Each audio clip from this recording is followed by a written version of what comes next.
Hey everybody, today I'm going to be making one of my favorite things ever, my mom's Indian chicken curry. A lot of people think that curries are supposed to be really spicy, but this is completely opposite. There's a little bit of spice in there, but it's more flavor packed. So watch how it gets made. Start by adding 2 tablespoons of coriander seeds, followed by half a teaspoon of cumin seeds. I added them onto a plate so that I could see which ones I added and which ones I hadn't.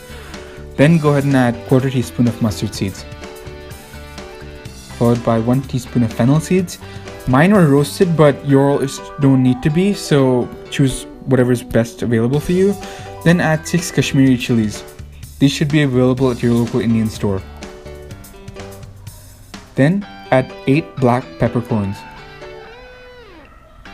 followed by 4 cardamoms,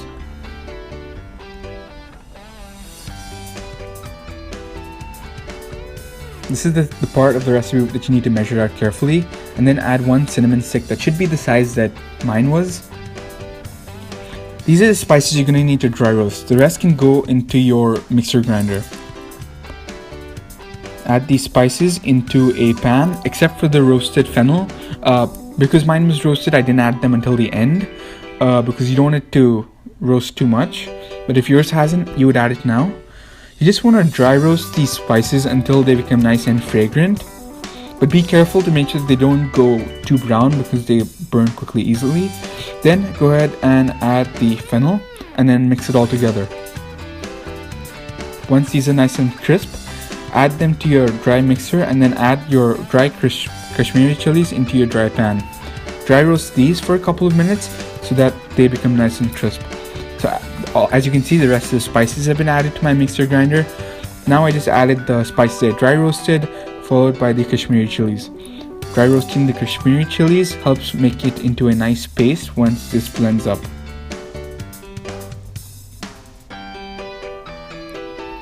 Don't touch your eyes or your nose once you touch the chilies because these are pretty spicy.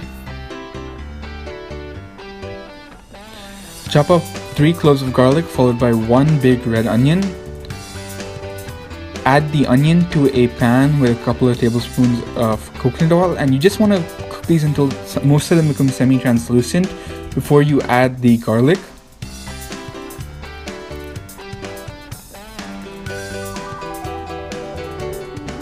As you can see, most of these are semi-translucent. They've softened up a bit. Then blitz up the dry spice mix that you made a couple of minutes back, and then add 1 teaspoon of turmeric. As you can see, it's not completely a fine powder, so blitz it up until it becomes a fine powder, and then this is how mine looked.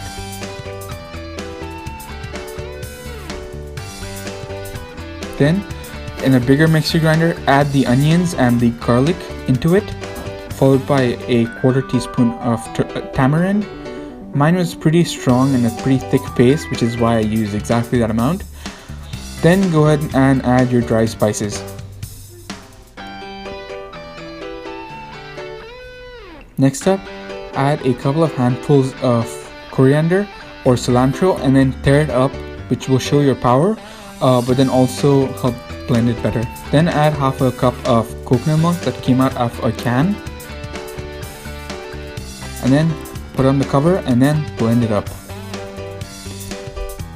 You want to blend it up until it forms a nice paste. So if you need to, you can check with the consistency between your fingers, but I was very happy with mine. Then chop up a couple of shallots, separating them into 2. Half you're going to use in the curry and half you're going to garnish with it. Add a couple of tablespoons of coconut oil and then add another cinnamon stick. Once it's been in the oil a couple of minutes and it's imparted its flavor, you can start browning your chicken. The gas is going to be very hot, so just to give the chicken color. Then go ahead and add the onions, half of them of course, followed by the cinnamon stick that you already imparted the flavor with, and then mix it until it becomes translucent, followed by the masala. Masala, this will act as almost a deglazing agent, so you just want to cook it up until it becomes bubbly, and then mix it up. Then go ahead and add water to the mixer that you use just to clean up all those spices, followed by the rest of that coconut milk and some more water. Then go ahead and add your chicken. This is pretty much already raw, so you want to cook it until it's done.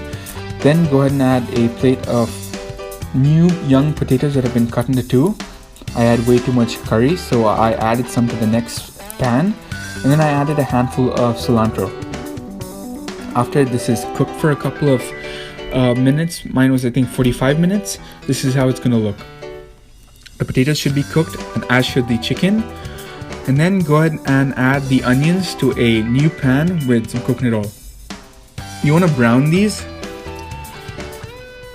Half of these are going to go on top of the curry, and half of them went on top of the plate that you saw the thumbnail of. Add the onions and half the onions and then the oil to the curry, but make sure that it doesn't splatter on you. I added this with some rice and some cilantro. I've plated it up. It looks amazing. I can't wait to dig in. Traditionally, Indians, we eat Indian food with our hands, so here it goes.